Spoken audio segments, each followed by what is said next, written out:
Bonjour à tous, je suis ravie de vous retrouver pour une nouvelle émission de 1000 questions à la fois. Votre émission qui répond à toutes les grandes questions que les enfants et les adolescents se posent sur Dieu, sur la foi chrétienne, sur le sens de l'existence. Aujourd'hui, qui sont les femmes de la Bible? Telle est la question. Nombreuses sont celles qui ont joué un rôle dans l'accomplissement du dessein divin. Nous allons découvrir aujourd'hui la diversité de tous ces visages féminins qui sont dans le fil de la Bible. J'accueille aujourd'hui Anne-Marie Sonal. Bonjour Anne-Marie. Bonjour Véronique. Vous êtes psychanalyste et auteur d'un livre qui s'appelle « Délivrez-nous du mal » aux éditions... Délivrez-nous du mal. Délivrez-nous du mal aux éditions de l'Atelier qui parle de la souffrance et du pardon. D'accord. Et puis à vos côtés, le Père Henri de Villefranche. Bonjour. Bonjour Père Henri. Vous êtes bibliste. Père Henri, dans tout le début de la Genèse, Dieu crée l'homme mâle et femelle. Qu'est-ce que ça signifie, cette différenciation initiale? Ça signifie, disons, une différenciation, en même temps une profonde communion, et rajoutons l'idée d'une progression. Parce que, pourquoi donc parce que mâle et femelle, ils vont devenir hommes et femmes. Vous voyez, et voilà, il y a un aspect animal et puis un aspect humain. Comment l'image de Dieu, voyez, va se refléter de manière particulière chez l'homme, de manière particulière chez la femme, et en même temps projetée pour être vêtue ensemble.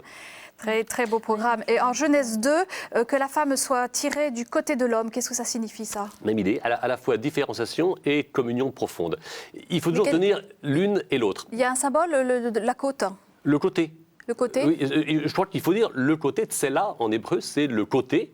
Alors si on réduit, c'est la côte, mais la côte d'Adam, ça fait faible. Le vis-à-vis, finalement. Le côté, le vis-à-vis, la reconnaissance, l'aide vitale. Voyez. Mais alors, encore une fois, c'est à la fois simple et subtil.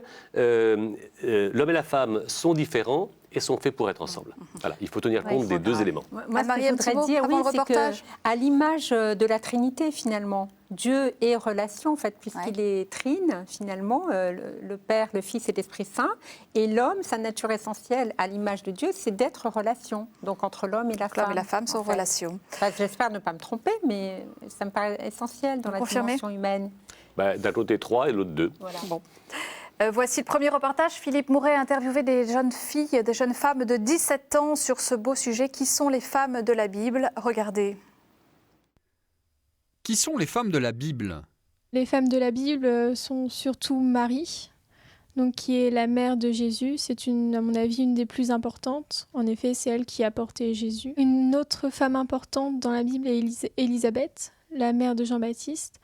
En effet, c'est une des premières qui va sentir la présence de Jésus, qui va tressaillir au sein de Marie. Dans l'Ancien Testament, comme les femmes dans la Bible, il y a aussi Sarah, la femme d'Abraham. Et donc, face à Dieu, elle est très croyante et Dieu va faire un miracle. Elle va avoir un enfant alors qu'elle sera très âgée. Quel est le rôle des femmes dans la Bible? Je pense qu'elles sont une figure douce et rassurante. Les femmes dans la Bible représentent parfois la faiblesse et aussi la petitesse face au monde. L'épisode où Jésus demande aux Juifs, je pense, de faire l'aumône, enfin de donner pour les pauvres.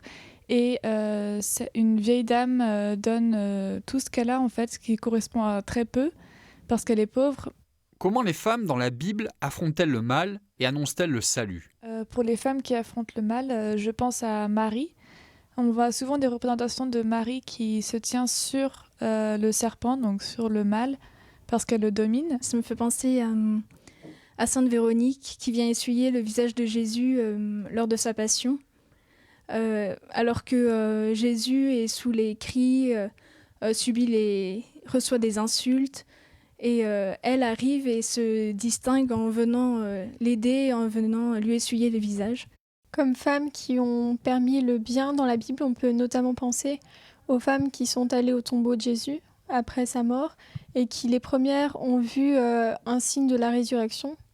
Elles ont, en annonçant le message aux disciples, elles ont contribué à la diffusion de l'annonce de la résurrection du Christ.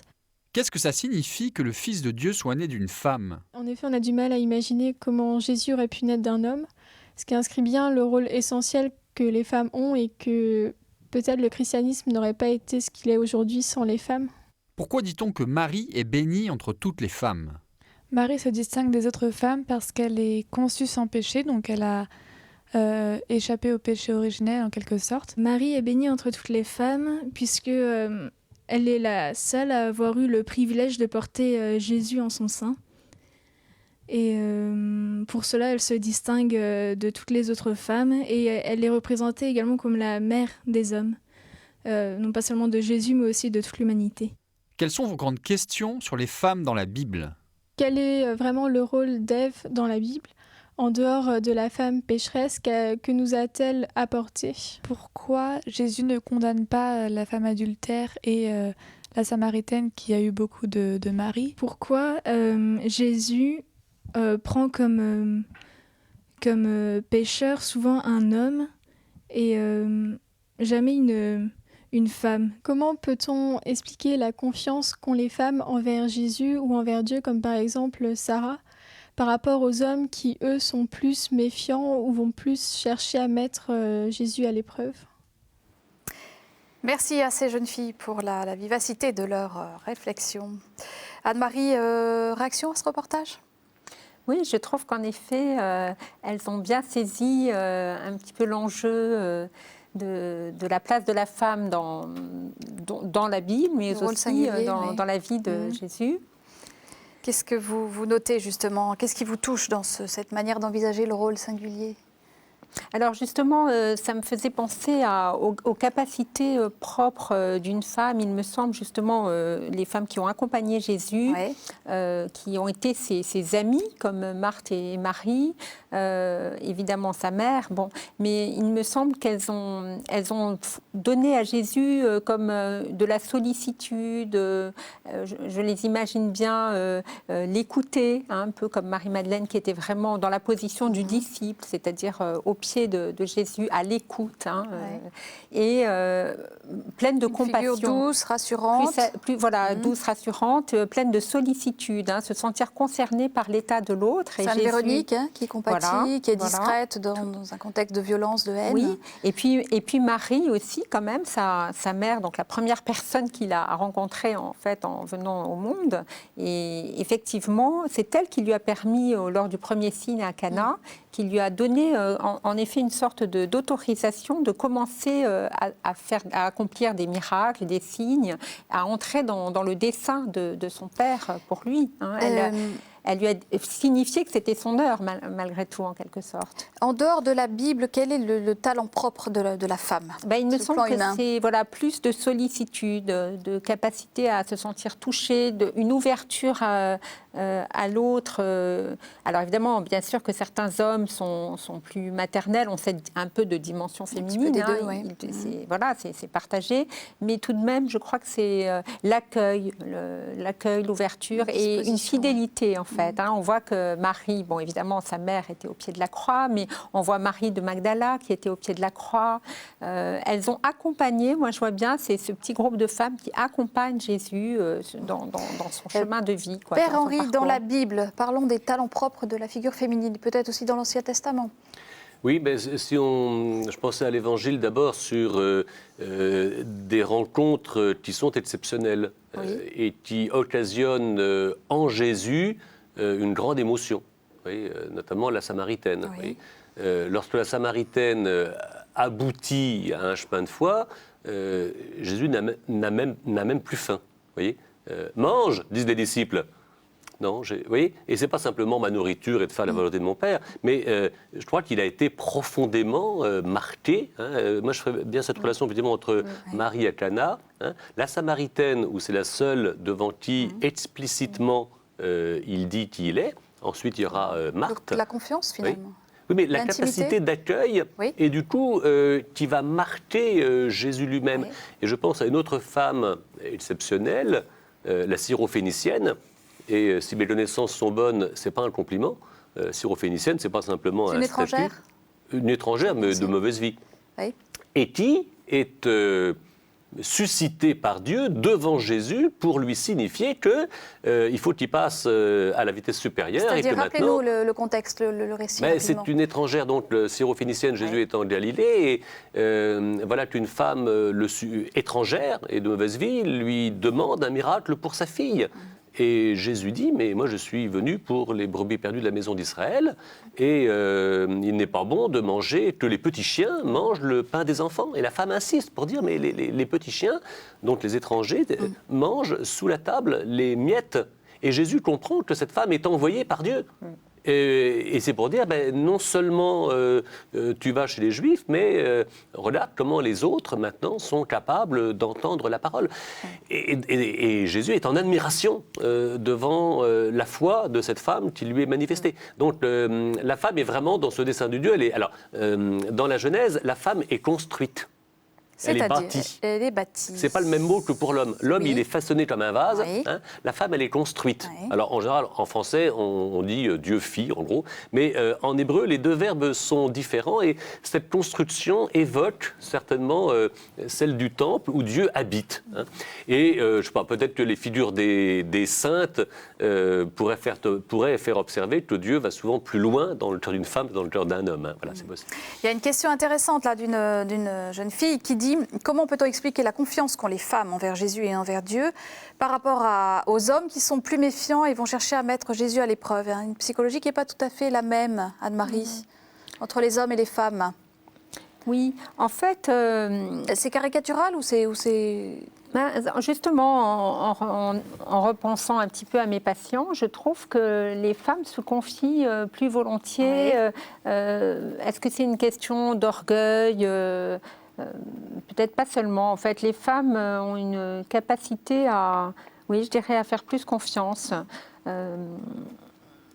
Bon, en tout cas, là, dans les évangiles, je trouve que les femmes dont parle Henri alors finalement, ce ne sont pas forcément des femmes de bonne vie. Hein. C'est ça qui est frappant. Hein, la Samaritaine, en fait, la Samaritaine, ça n'est pas qu'elle n'avait une mauvaise vie, c'est qu'au fond, pourquoi changeait-elle comme ça toujours de mari? Parce qu'elle attendait d'être comblée parfaitement. Hein. Or, aucun homme ne peut nous combler parfaitement. Et Jésus vient, il a aucun conjoint.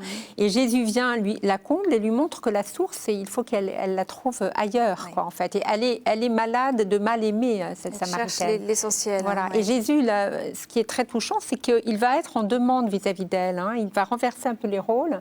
Et il va être en demande, il va lui demander de l'eau. C'est magnifique. Jésus sait se mettre à la portée de l'être humain comme ça. Et donc, il induit cette confiance aussi. En se mettant en demande, la Samaritaine va comprendre qu'il lui demande quelque chose et elle va plus pouvoir se donner et lui permettre de se révéler dans sa vraie nature. Hein. Père Henri, en parlant de femme pécheresse, quel est le rôle d'Ève dans la Bible en dehors de la femme pécheresse? Qu'est-ce qu'elle nous a apporté, demande une jeune fille? C'est la mère de tous les vivants. D'accord. Hein, donc, c'est la vivante par excellence. Je ne pense pas que la question du péché d'Ève soit une diminution d'Ève. Vous voyez, toute l'humanité est pécheresse. Vous voyez, hein. Mais justement, Ève est la mère de tous les vivants. Et alors, est-ce que c'est elle ou sa descendance qui écrase la tête du dragon, du serpent, comme ça a été dit par les jeunes filles, comme c'est repris dans l'Apocalypse? On voit bien que Ève représente donc l'humanité à la fois faible et blessée et en même temps renforcée par Dieu pour vaincre ce qui vient s'opposer. Alors à quoi? À la vie. Parce que la femme, justement, la vivante, c'est quand même elle qui donne la vie. Oui. Là, il y a un processus physiologique unique en son genre. Qui est marquant et qui marque la femme et que l'homme regarde, observe, admire. On va regarder le second reportage avant d'aller plus loin. Qui sont les femmes de la Bible? Comment contribuent-elles à la réalisation du dessein de Dieu? Regardez.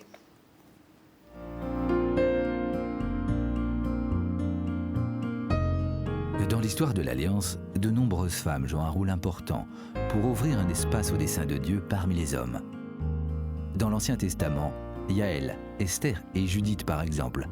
Puis dans le Nouveau Testament, la Vierge Marie manifeste le salut de Dieu en ajustant leur vie à son projet et en participant avec force, ténacité et foi au combat contre le mal.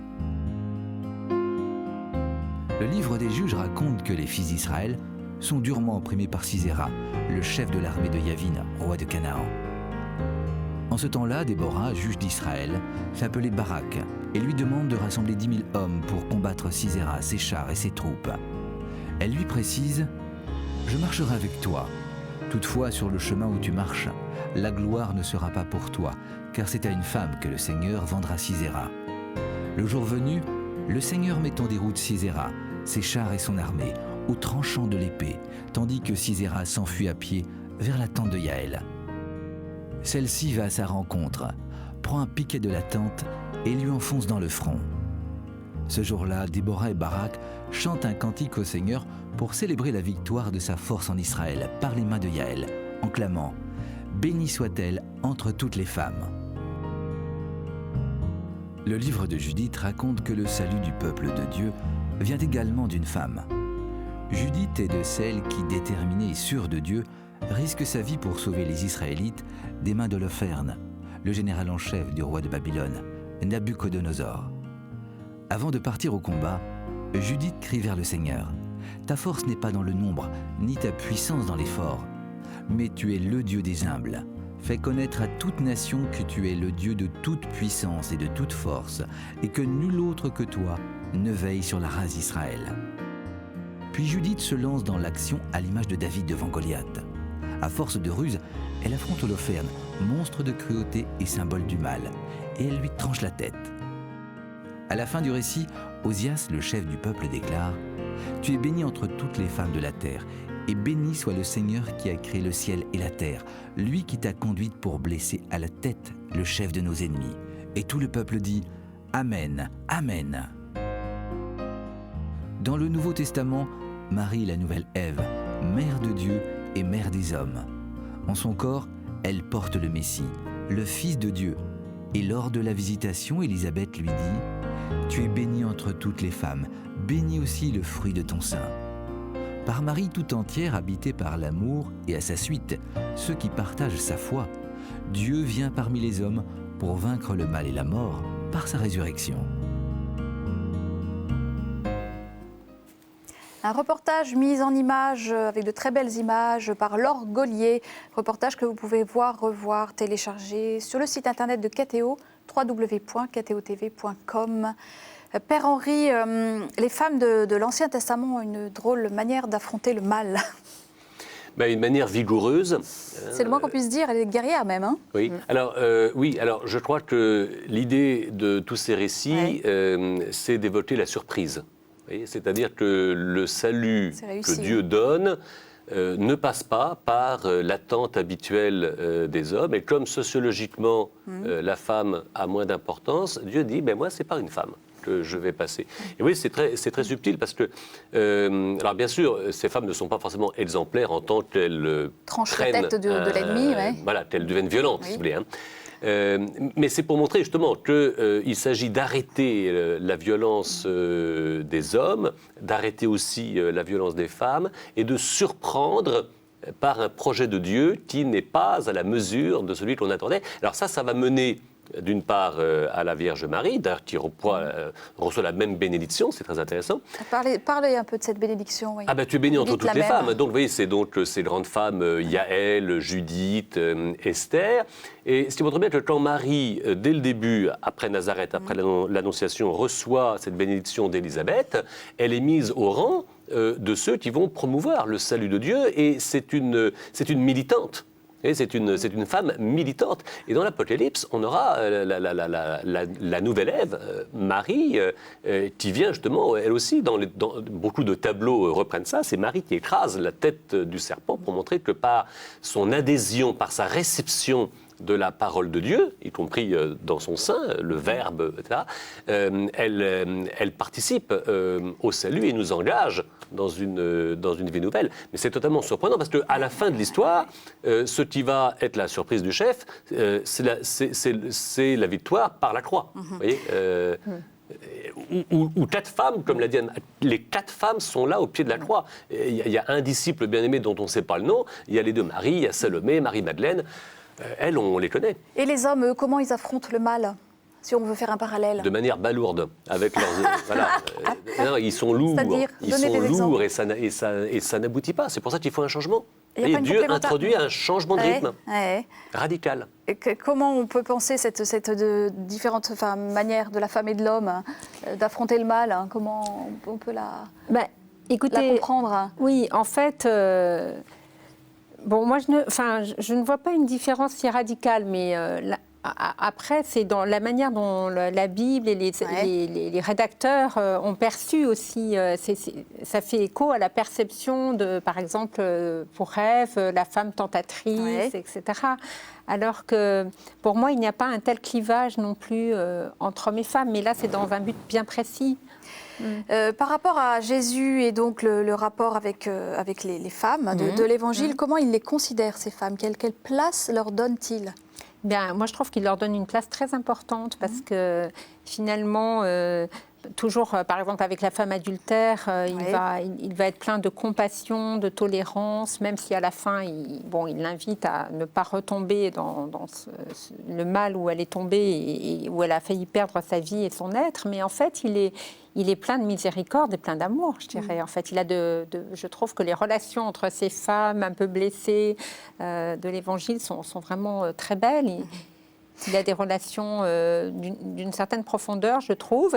Et voilà, avec les disciples, c'était peut-être un autre mode, sûrement un autre mode de relation. Sûrement un autre mode, oui, Père Henri.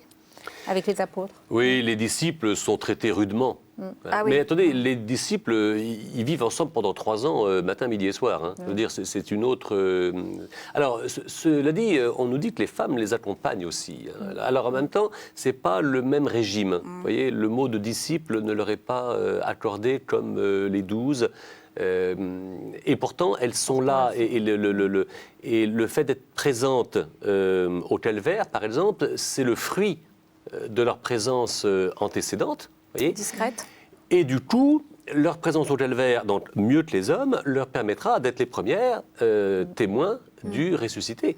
Alors là, évidemment, ça va très très loin, parce que le matin de Pâques, et les filles l'ont bien dit tout à l'heure, ce sont des femmes qui sont les premières à se rappeler, à croire, à porter la bonne nouvelle. Sauf chez Saint Marc. Mais c'est pour d'autres raisons. Les femmes se taisent parce que je crois que Marc veut montrer que la nouvelle est tellement indicible que voilà, il faut l'Esprit Saint, etc. Mais ce n'est pas une affaire masculin-féminin. Dans tous les autres évangiles, Marie-Madeleine, voyez, apôtre des apôtres, c'est elle qui vient l'annoncer à Pierre. Et il faut qu'il la croie. On entend souvent dire que l'Église est misogyne. Alors là, je m'adresse à vous deux. C'est quand même un discours qui rencontre beaucoup d'écho. Que pensez de ce discours? Père Henri. Non, simplement, une des causes, tout simplement, c'est l'incarnation. Il fallait bien que le Verbe s'incarna soit... Alors, le fait est que c'est tombé... Voilà, il s'est fait homme, il s'est fait masculin, si j'ose dire. Alors, évidemment, ça crée un déséquilibre fondamental. Je pense à l'exercice du sacerdoce, etc. Parce que dans la Bible, elle a une place d'honneur, elle a une très belle place. Est-ce que la place de la femme dans l'Église est pas toujours à la hauteur de cette place? C'est toujours à remettre sur le métier. C'est-à-dire que là, il ne faut pas se projeter sur le passé. Il faut se demander quelle puissance de l'Évangile va permettre une véritable présence, une véritable réception de la présence féminine dans l'Église. Mais ça, on n'a pas de modèle. Je veux dire que les modèles anciens sont dépassés et l'avenir nous ouvrira sur de nouvelles potentialités. C'est très ouvert, me semble-t-il, moi. Moi, je crois que les femmes sont très utiles, hein, toutes les femmes qui font la catéchèse, dans une disposition peut-être discrète, d'accueil, voilà, d'écoute. Voilà, elles se font discrètes et justement miséricorde, en fait, je trouve. Anne-Marie, en quoi, pour terminer, Marie incarne-t-elle l'idéal de la femme? Eh bien oui, elle est notre idéal parce que elle est comme elle est préservée du péché, il me semble qu'elle s'est pleinement accomplie dans toutes ses dimensions. Elle était une mère extrêmement attentive, extrêmement bonne. En même temps, elle n'a pas gardé Jésus pour elle. Elle l'a invité à vivre sa vie, enfin le dessein, sa vie de de Dieu aussi. Et puis, elle était, on l'imagine, elle gardait tout dans son cœur. On n'imagine pas tellement s'énerver. En fait, c'est vrai que je pense que Marie, on peut lui demander la grâce d'être une meilleure mère ou une bonne mère, en fait. Et une bonne épouse aussi. Une bonne épouse, tout à fait. Donc, c'est vrai que c'est un modèle. Hein. C'est un peu comme la femme idéale. Hein. Merci à tous les deux pour cette émission. Merci à vous de votre fidélité. Vous pouvez revoir cette émission en vous rendant sur le site internet de KTO, www.ktotv.com. La semaine prochaine, nous nous demanderons pourquoi dans le récit de la Tour de Babel, Dieu a introduit plusieurs langues. Bonne semaine à tous. Au revoir.